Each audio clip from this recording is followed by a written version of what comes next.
మహిళల అభ్యున్నతితోనే దేశం మరింతగా అభివృద్ధి చెందుతుందన్నారు governor Jishnu Dev Varma. Secunderabad Kasturba Gandhi women's PG college golden jubilee celebrations లో ఆయన పాల్గొన్నారు. ఆయనకు ఎన్సీసీ విద్యార్థులు గౌరవ వందనం అందించారు. పలు విభాగాల్లో గెలిచిన విజేతలకు బహుమతులను ప్రదానం చేశారు. మహిళలు ఆత్మవిశ్వాసంతో అన్ని రంగాల్లో రాణించాలని ఆకాంక్షిస్తున్నట్లు తెలిపారు గవర్నర్ జిష్ణుదేవ్.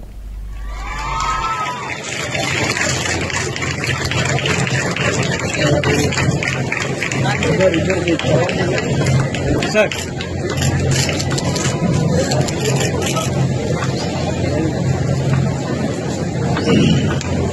Out, sir.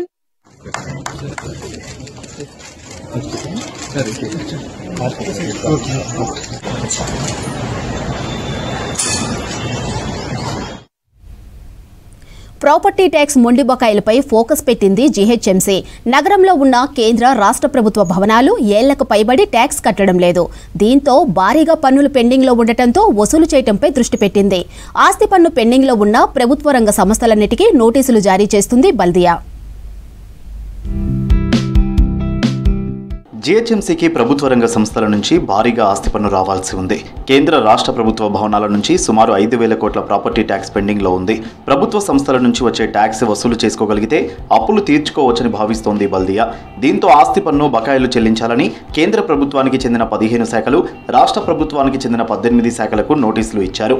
ఇందులో కేంద్రానికి చెందిన రైల్వే, బిఎస్ఎన్ఎల్, ఇన్కమ్ ట్యాక్స్ లాంటి వాటితో కలిపి మొత్తం 400 ప్రాపర్టీలు 400 కోట్ల రూపాయలు బకాయి పడ్డారు.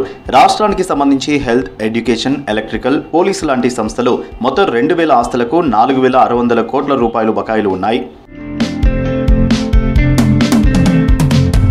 జీహెచ్ఎంసీ సర్కిల్ ఆఫీసుల నుంచి రెగ్యులర్గా నోటీసులు వెళ్తున్నా రెస్పాన్స్ రాకపోవడంతో ఈసారి జీహెచ్ఎంసీ కమిషనర్ పేరుతో నోటీసులు జారీ చేశారు. కేంద్రం ప్రతి ఏటా 20 కోట్ల వరకు పన్ను చెల్లించినప్పటికీ రాష్ట్ర ప్రభుత్వానికి సంబంధించి గత 10 ఏళ్లలో కేవలం 54 కోట్ల రూపాయలు మాత్రమే చెల్లించారు. వారం రోజులుగా గ్రేటర్లో ప్రాపర్టీ ట్యాక్స్ బకాయిలు ఉన్న వారికి వారెంట్లు జారీ చేయడంతో పాటు ఆస్తులు సీజ్ చేసి ట్యాక్స్ కలెక్ట్ చేస్తున్నారు అధికారులు. బకాయిలు ఉన్నవారు పేమెంట్ చేయాలని సూచిస్తున్నారు జీహెచ్ఎంసీ ఆఫీసర్లు వెళ్లిన సమయంలో ప్రాపర్టీ ఓనర్ల వద్ద డబ్బులు లేకపోతే చెక్కులను ఇవ్వాలని డిమాండ్ చేస్తున్నారు అధికారులు.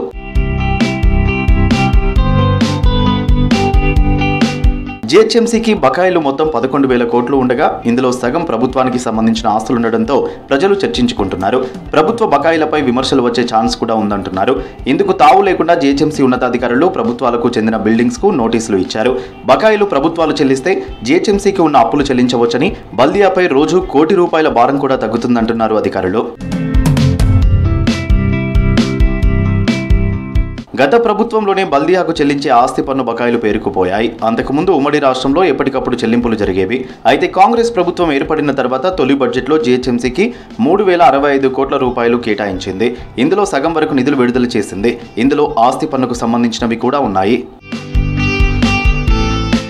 జీహెచ్ఎంసీ జారీ చేసిన ఈ డిమాండ్ నోటీసులపై కేంద్ర, రాష్ట్ర ప్రభుత్వాలు స్పందించి బకాయిలు చెల్లిస్తే ఆర్థిక భారం తగ్గుతుందంటున్నారు అధికారులు. మేడ్చల్ జిల్లా కీసరగుట్ట శ్రీ భవానీ రామలింగేశ్వర స్వామి మహాశివరాత్రి బ్రహ్మోత్సవాల్లో అపశృతి చోటు చేసుకుంది. బ్రహ్మోత్సవాలకు వెళ్లిన ఆర్జీ వీరేష్ నూరు మహమ్మద్ చెరువులో పడి మృతి చెందాడు. కుక్కకు స్నానం చేయించేందుకు చెరువులోకి వెళ్లగా ప్రమాదవశాత్తు నీటిలో మునిగిపోయినట్లు మృతుడి కుమారుడు తెలిపారు. తీవ్రస్థాయిలో గాలింపు చర్యలు చేపట్టి మృతదేహాన్ని వెలికితీశారు ఫైర్ అండ్ డిజాస్టర్ సిబ్బంది. వీరేష్ మృతితో కుటుంబ సభ్యులు కన్నీటి పర్యంతమయ్యారు.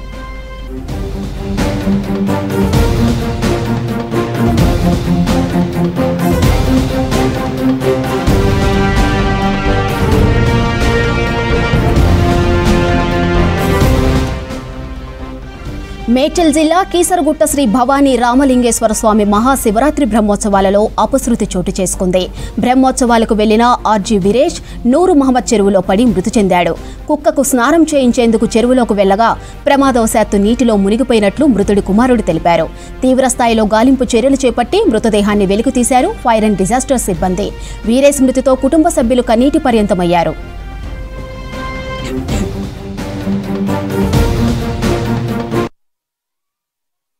అదే మేము కుక్కకి స్నానం చేసినాం. అయితే మా డాడీ వచ్చి జారి పడిపోయిన చేయికి దెబ్బ తాగింది. అది కడుక్కోడానికి పోయి స్విమ్మింగ్ చేసిండు. మళ్ళీ దాని తర్వాత రాలేదు. బోన్పల్లి సిక్లేదు జాతరకు వచ్చినాం. ఇట్లానే మా మామ మేము కుక్కకి స్నానం చేసి హైదరాబాద్ సెంట్రల్ యూనివర్సిటీలో ప్రమాదం జరిగింది.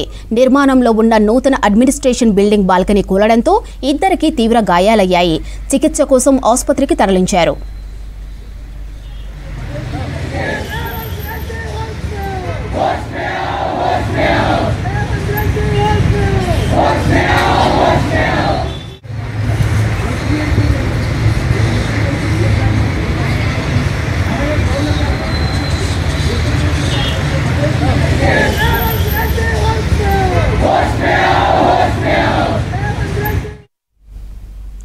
హైదరాబాద్ రాజేంద్రనగర్ ఆచార్య జయశంకర్ అగ్రికల్చర్ వర్సిటీలో వ్యవసాయ, ఉద్యాన, పశువైద్య విశ్వవిద్యాలయాల ఉపకులపతుల ఆత్మీయ సమ్మేళనం జరిగింది.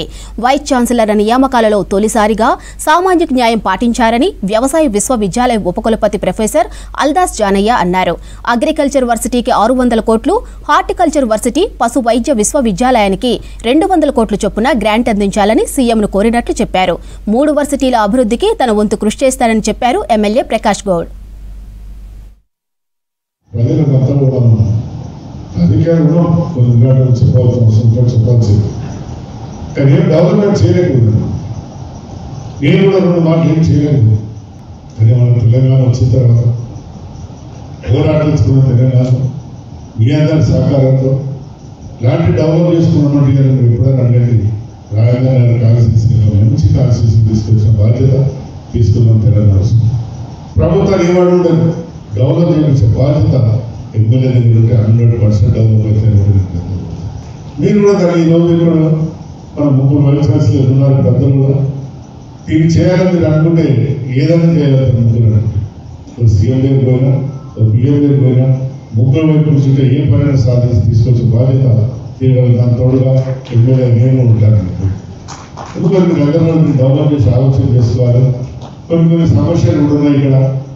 ఒకటి హనుమాన్ నగర్ మీ అందరూ కూడా తెలుసు. ఒక 20-30 ఎకరాలలో మొత్తం ఒక బస్తీ అయిపోయింది. దానికి పరిష్కారం లేదు. బీదమా బాధ ఎన్ని రోజులు అట్టే ఉంటుంది. మీరు కబ్జా తీసుకున్నారు, అంటే ఇల్లే కట్టుకున్నారు, ట్యాక్స్ కట్టుకున్నారు, బిల్డింగ్ కట్టుకుని అయిపోయింది.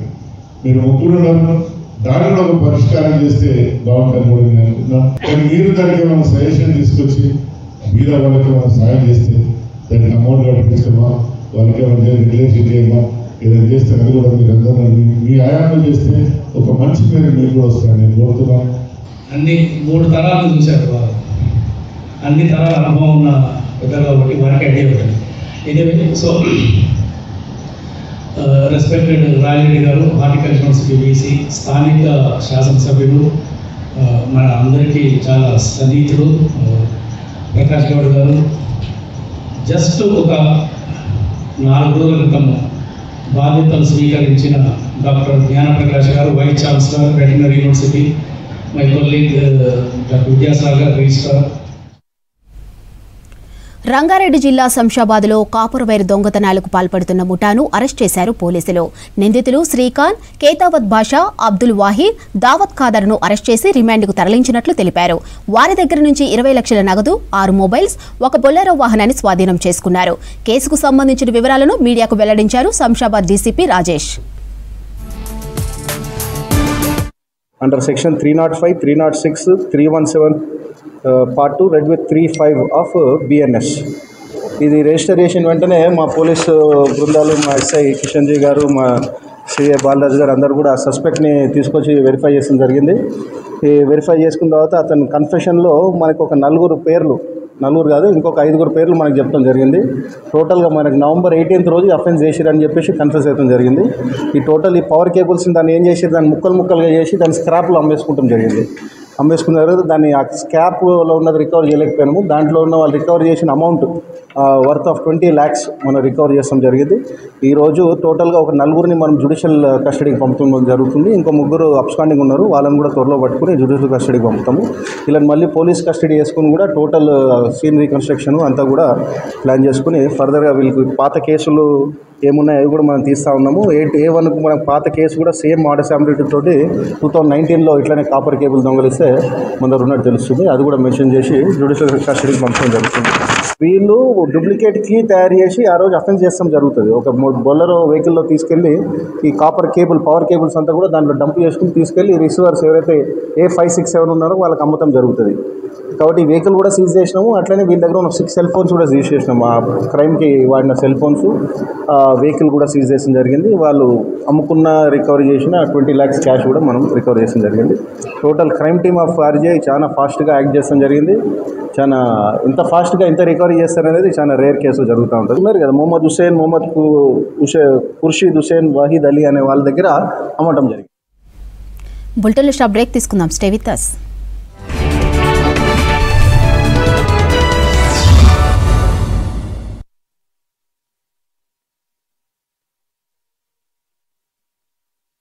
సికింద్రాబాద్ గుజరాతీ స్కూల్లో లవ్ ఫర్ కౌ ఫౌండేషన్ ఆధ్వర్యంలో జరిగే ఉమెన్స్ డే వేడుకలకు మహిళలు పెద్ద ఎత్తున పాల్గొనాలన్నారు B R Ambedkar college correspondent Saroja Vivek. March 2న మహిళా కుంభలో మహిళా దివాస్ పేరిట గౌరవించుకోవడం అభినందనీయమని అన్నారు.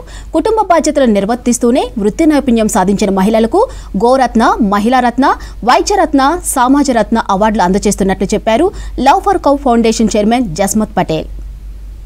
के लिए इतने सालों से आपका फाउंडेशन जो कर रहा है बहुत ही it's a very very sacred thing what you taken. हर एक अगर ये सोचेंगे लाइक हम तिरुपति में जाते हैं वृक्षो रक्षिता जैसे बोलते हैं, जैसे आप काऊ को देखोगे देखभाल करोगे, वो हमको इतना अच्छा एटमॉस्फेयर प्योर एयर जहाँ काऊ वॉक करता है उस एरिया पूरा इतना प्योर बन जाता है हम सबके लिए. ये कि हम सालों से सुनते आए हैं. So more and more people if they come forward and then love for cow को आगे बढ़ाने के लिए हर एक अपने तरफ से एक कदम रखेंगे तो हम बहुत आगे जा सकते हैं. హైదరాబాద్ అనగానే ముందుగా గుర్తొచ్చేది బిర్యానీ, ఇరానీ చాయ్. ఇక రంజాన్ మాసంలో అదే స్థాయిలో పేరు పొందిన వంటకం హలీం. రంజాన్ మాసం ప్రారంభమైందంటే చాలు నగరంలో ఎక్కడ చూసినా హలీం స్టాల్స్ కనిపిస్తాయి. అయితే ప్రస్తుతం బర్డ్ ఫ్లూ ఎఫెక్ట్తో చికెన్కు బదులు మటన్ ఎక్కువగా తింటున్నారు జనం. దీంతో మటన్కు డిమాండ్ ఉండటంతో హలీం రేట్లు పెంచేశారు వ్యాపారులు.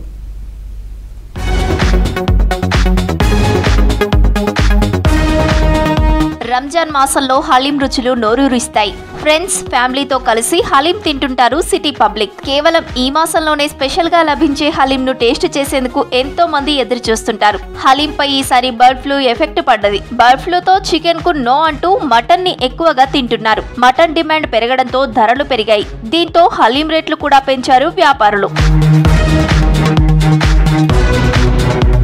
సిటీలోని ఫేమస్ రెస్టారెంట్లలో ఉండే హలీం ఇప్పుడు ప్రతి గల్లీలలో స్టాల్స్ ఏర్పాటు చేస్తున్నారు వ్యాపారులు. చికెన్, మటన్, నెయ్యి, గోధుమలు, సుగంధ ద్రవ్యాలు, డ్రై ఫ్రూట్స్ తో హలీం తయారు చేస్తారు. రెస్టారెంట్లలో గతంలో ప్లేట్ మటన్ హలీం 220 నుంచి 270 వరకు ఉండేది. కానీ ఈసారి హలీం రేటు 300 రూపాయలకు పెరిగింది. బర్డ్ ఫ్లూతో మటన్ కు డిమాండ్ ఉండటంతో హలీం రేట్లు కూడా పెంచామంటున్నారు రెస్టారెంట్ నిర్వాహకులు. और तो आप ये प्लान करें हम लोग कि हमारा जो मार्जिन है इसको बिल्कुल कम कर देंगे. एक नो प्रॉफिट नो लॉस पे ये साल चलाएंगे, मगर हमारे कस्टमर्स को जो है अच्छी हलीम देंगे और कम रेट में देंगे. तो थोड़ा बहुत बढ़ेगा, ज़्यादा नहीं बढ़ेगा, क्योंकि हमारे जो प्रॉफिट है पूरे कम कर दिए ये साल 2025 में प्रॉफिट कम कर दिए. क्योंकि चिकन का जो प्रॉब्लम हुआ उसमें कोई कुछ नहीं कर सकते और एकदम हाई रेट में भी क्या कर देंगे तो लोग कोई खाएंगे नहीं.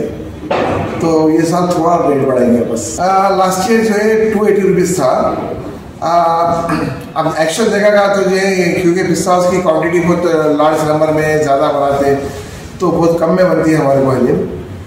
तो अभी ये साल जो है कि 300 के आसपास हुआ. 300. రంజాన్ మాసం వస్తే హలీంను అందరూ ఇష్టంగా తింటారు. ప్రస్తుతం రేట్లు పెరిగినా హలీం తినడానికి వెనకాడడం లేదు సిటీ పబ్లిక్.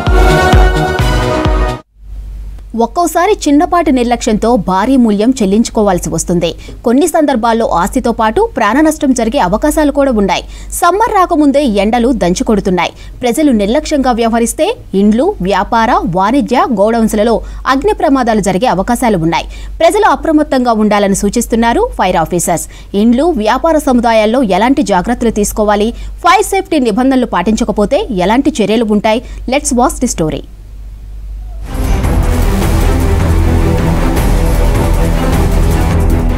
సమ్మర్ సీజన్ వస్తుందంటే అగ్ని ప్రమాదాల భయం నగరవాసుల్లో పెరుగుతోంది. శీతాకాలం, వర్షాకాలం కంటే వేసవి కాలంలో ఉష్ణోగ్రతలు అధికంగా ఉండటంతో అగ్ని ప్రమాదాలు ఎక్కువగా జరుగుతాయి. ఇప్పటికే నగరంలోని ఇండ్లలో, వ్యాపార సముదాయాల్లో ఫైర్ యాక్సిడెంట్స్ జరిగాయి. పరిశ్రమలు ఎక్కువగా ఉండే రాజేంద్రనగర్, జీడిమెట్ల, పేట్, బషీర్బాద్ ప్రాంతాల్లో వరుస అగ్ని ప్రమాదాలు జరుగుతున్నాయి. ఫైర్ అధికారులు స్పాట్ కు చేరుకుని మంటలను అదుపు చేశారు. సమ్మర్ లో ఏసీలు, ఫ్యాన్లు కంటిన్యూగా వినియోగించడంతో లోడ్ ఎక్కువై షార్ట్ సర్క్యూట్ ప్రమాదాలు జరుగుతుంటాయి. అయితే సమ్మర్ లో పబ్లిక్ అలర్ట్ గా ఉండాలని సూచిస్తున్నారు ఫైర్ ఆఫీసర్లు. ఎలక్ట్రికల్ వైర్స్ కానీ ఓల్డేజ్ అయిపోవడము, లేకపోతే లూజ్ జాయింట్స్ ఉండడం, కనెక్షన్స్ ఉండడం, లూజ్ కనెక్షన్స్ ఉండడము, ఎక్కువ ఏసీలు ఎక్కువగా వాడుతుంటాం మనం. దానివల్ల ఏమవుతుందంటే మన యొక్క ఎలక్ట్రిసిటీ ఎక్విప్మెంట్ మీద లోడ్ ఎక్కువ పెరిగి దానివల్ల షార్ట్ సర్క్యూట్ అయ్యే ప్రమాదం ఉంది. రెసిడెన్షియల్ ఏరియాలో ప్రధానంగా అయ్యేది ఫైర్ ఏంటంటే ప్రధాన కారణం ఎలక్ట్రిసిటీ అండి. దీనివల్లనే ఎక్కువ అవుతుంటాయి. రెండోది మనకు గ్యాస్. మన ఇండ్లలో వండుతుంటాం, గ్యాస్ లేకుండా మనము ఈ కాలంలో ఇళ్లను ఊహించలేము. ఇప్పటికే 15 రోజుల్లో సిటీతో పాటు అవుట్స్కర్ట్స్ లో 20కి పైగా ఫైర్ యాక్సిడెంట్ కేసులు నమోదయ్యాయని తెలిపారు ఫైర్ ఆఫీసర్ శ్రీదాస్. వీటిలో ఎక్కువగా షార్ట్ సర్క్యూట్ తోనే అయ్యాయని తెలిపారు. Commercial buildings owners fire safety నిబంధనలు పాటించాలని సూచిస్తున్నారు ఫైర్ అధికారులు. ఫైర్ సేఫ్టీ నిబంధనలు పాటించకపోతే నోటీసులు జారీ చేసి చర్యలు తీసుకుంటామని హెచ్చరిస్తున్నారు ఫైర్ ఆఫీసర్స్. అపార్ట్మెంట్ సెల్లార్లు పార్కింగ్ కు మాత్రమే ఉపయోగించాలని, గోడౌన్ల సామాగ్రిని డంప్ చేయవద్దని సూచిస్తున్నారు. ఏ బిల్డింగ్ అయినా కూడా ఫైర్ సేఫ్టీ పాటించాలి. దీనికోసం మాకు కొన్ని ప్రొవిజన్స్ ఉన్నాయి. National building code of India, municipal laws, fire safety, life safety ఎలాంటి పాటించాలని మాకు కొన్ని గైడ్లైన్స్ ఉన్నాయి.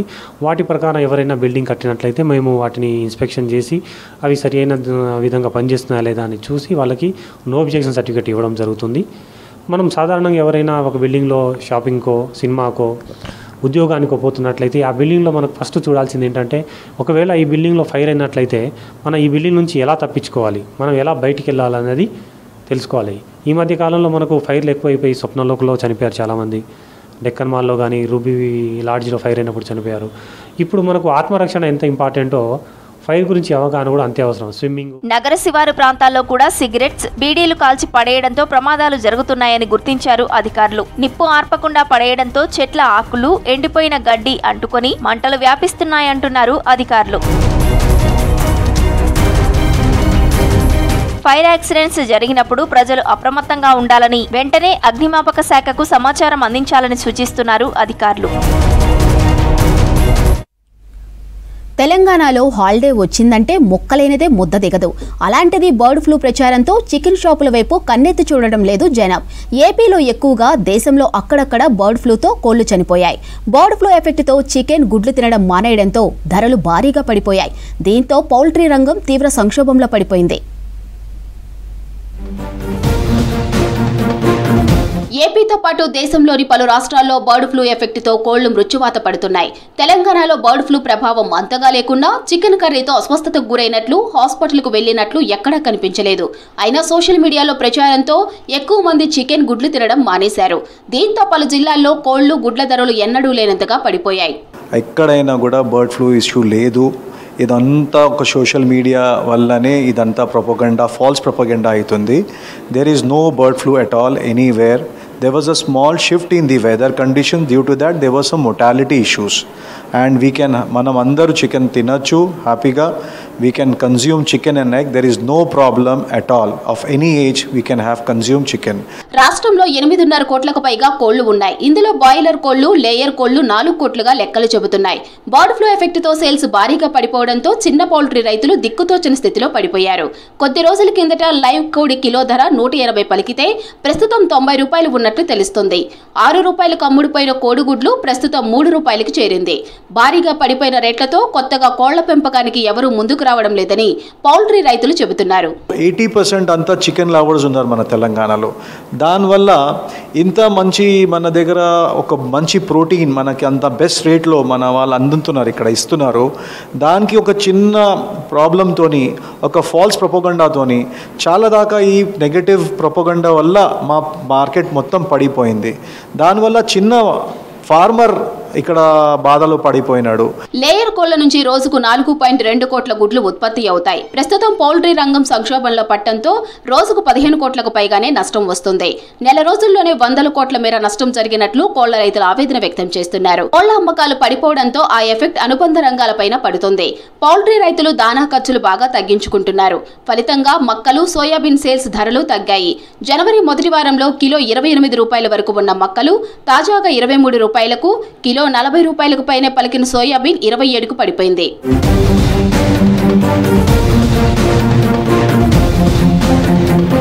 సోషల్ మీడియాలో బర్డ్ ఫ్లూపై చేస్తున్న తప్పుడు ప్రచారాన్ని నమ్మొద్దని కోరుతున్నారు పౌల్ట్రీ రైతులు. మహాకుంభమేళాను యూపీ సర్కార్ అద్భుతంగా నిర్వహించిందన్నారు వంశీరాం బిల్డర్స్ సీఎండీ సుబ్బారెడ్డి. 65 కోట్ల మంది పుణ్యస్నానాలు చేశారని, ఎవరికి ఎలాంటి ఇబ్బంది రాకుండా ఏర్పాట్లు చేశారని యూపీ సీఎం యోగికి, ప్రధాని మోదీకి థ్యాంక్స్ చెప్పారు సుబ్బారెడ్డి. इतना बड़ा मेला को एड्रेस करना इतना इजी नहीं है. विदाउट प्रॉब्लम बहुत अच्छा किया. ये ऐसा लोग को ऐसा मिलना भी उनको या अदृष्ट उनको मिले उसको अच्छा यूटिलाइज कर लिया. 65 करोड़ लोग को इतना अच्छा संभाल के कुछ भी प्रॉब्लम नहीं रहा. विदाउट प्रॉब्लम बहुत किया. కానీ ఈ విధంగా చేయడం అనేది చాలా అరుదండి.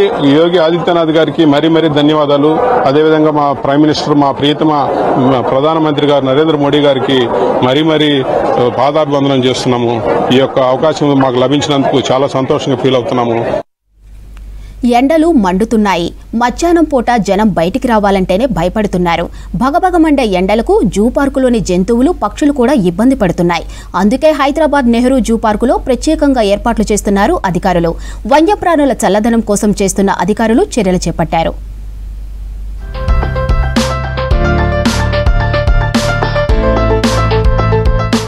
ఎండ తీవ్రతకు మనుషులే కాదు, పక్షులు, జంతువులు కూడా ఇబ్బంది పడుతున్నాయి. అడవిలో సంచరించేవైతే ఏ చెట్టు కిందో సేద తీరుతాయి. కానీ జూలో ఉండే వాటికి చెట్టు కింద ఉన్నా అడవిలో ఉన్నంత చల్లదనం ఉండదు. అందుకే మూగజీవాలకు చల్లదనాన్ని అందించేందుకు హైదరాబాద్ నెహ్రూ జూ పార్క్లో ప్రత్యేక ఏర్పాట్లు చేస్తున్నారు. జంతువుల సంరక్షణకు సంబంధించి సిబ్బందికి ప్రత్యేకంగా సూచనలు ఇస్తున్నారు ఉన్నత అధికారులు. వన్యప్రాణుల ఆరోగ్యం ముఖ్యమంటున్నారు ఆఫీసర్స్. ఆరోగ్యపరంగా ఇబ్బందులు కలగకుండా ఎప్పటికప్పుడు జాగ్రత్తలు తీసుకుంటున్నామని తెలిపారు. సమ్మర్కు ముందు నుంచే జూలో సమస్యలపై స్పెషల్ ఫోకస్ చేశామని తెలిపారు క్యూరేటర్ వసంత. ఆల్ ఎనిమల్ ఎంక్లోజర్స్లో, నైట్ హౌజెస్లో మనము కూలర్స్, ఫాగర్స్, స్ప్రింక్లర్స్ పెట్టడం జరుగుతుంది. తర్వాత ఎలిఫెంట్స్కి వాటికి బాగా వాటర్ పోసుకునే అలవాటు ఉంటుంది కాబట్టి మడ్ బాత్ కోసం అరేంజ్మెంట్ చేయడం జరిగింది, పాండ్ అనేది. అండ్ షవర్ కోసం, షవర్ బాత్కి కూడా ఒక షవర్ అరేంజ్ చేయడం జరిగింది. తర్వాత ఇంకా మంకీస్కి ఏమో వాటి నైట్ హౌస్లో కూలర్స్ పెట్టడం జరిగింది. ఆల్ బర్డ్స్కి ఇప్పుడు చాలా సెన్సిటివ్గా ఉంటాయి కాబట్టి వాటిలో కస్కస్త అంటే గ్రాస్ ఉంటుంది. ఆ గ్రాస్తోని మనం పైన అంతా వాటి ఎంక్లోజర్స్ పైన ఆ గ్రాస్ వేయడం జరుగుతుంది. ప్రతి ఏటా సమ్మర్లో జంతు సంరక్షణ కోసం షెడ్డులపై గడ్డి, వెదురు, చాపలు, చలువ పందిళ్లు ఏర్పాటు చేసి వాటిపై నీళ్లు చల్లుతుంటారు. దీంతో పాటు స్ప్రింక్లర్లు, కూలర్లు కూడా ఏర్పాటు చేస్తున్నామన్నారు జూ క్యూరేటర్. చల్లటి నీళ్లతో జంతువులకు స్నానాలు చేయిస్తామన్నారు. పక్షులుండే ప్రాంతాల్లో చల్లగా ఉండేందుకు డ్రిప్ సహాయంతో నీటి తుంపర్లు పడేలా చూస్తామన్నారు. మార్చి 2వ వారం నుంచి వీటిని అమలు చేస్తామంటున్నారు. ఇక చలువ పందిళ్లు వేసి జంతువులు, పక్షులు సేద తీరేలా ఏర్పాట్లు చేస్తామని తెలిపారు. ఎప్పటికప్పుడు వేడి వాతావరణాన్ని చల్లబరుస్తూ వన్యప్రాణుల్ని ఎండ నుంచి కాపాడతామన్నారు. మెడిసిన్స్లో కూడా మనం కొంచెం B complex, vitamin C supplements, తర్వాత గ్లూకాన్ డి పౌడర్ ఇవ్వడం జరుగుతుంది. తర్వాత వెటర్నరీ డిపార్ట్మెంట్ మెయిన్ వాటి సమ్మర్ స్ట్రెస్ తగ్గేటట్టు ట్రెస్వెల్ అని కొన్ని లిక్విడ్స్ అవి ఇవ్వడం జరుగుతుంది. తర్వాత ఫుడ్లో కూడా బేర్స్కి ఇట్లా వాటికి కొంచెం వాటర్ ఇంటేక్ పెరగడానికి ఫ్రోజన్ ఫ్రూట్స్ అంటే వాటర్లో ఫ్రూట్స్ వేసి ఇవ్వడం, ఐస్ బ్రేక్ చేసి అవి తీసుకోవడం. తర్వాత కోకోనట్ వాటర్ వాటికి. సో ఇట్లాంటివన్నీ మనం స్పెషల్ కేర్ తీసుకోవడం జరుగుతుంది. సమ్మర్లో వన్యప్రాణులకు ఇచ్చే ఆహారంలో కూడా మార్పులు చేస్తామంటున్నారు జూ అధికారులు. పక్షులకు, జంతువులకు డీహైడ్రేట్ కాకుండా ఉండేందుకు వాటర్ మిలాన్, ఆరెంజెస్ తో పాటు సిట్రస్ ఎక్కువగా ఉండే పండ్లని అందిస్తున్నారు. ఇక డ్రింకింగ్ వాటర్లోనూ గ్లూకాన్ డీని కలుపుతున్నారు.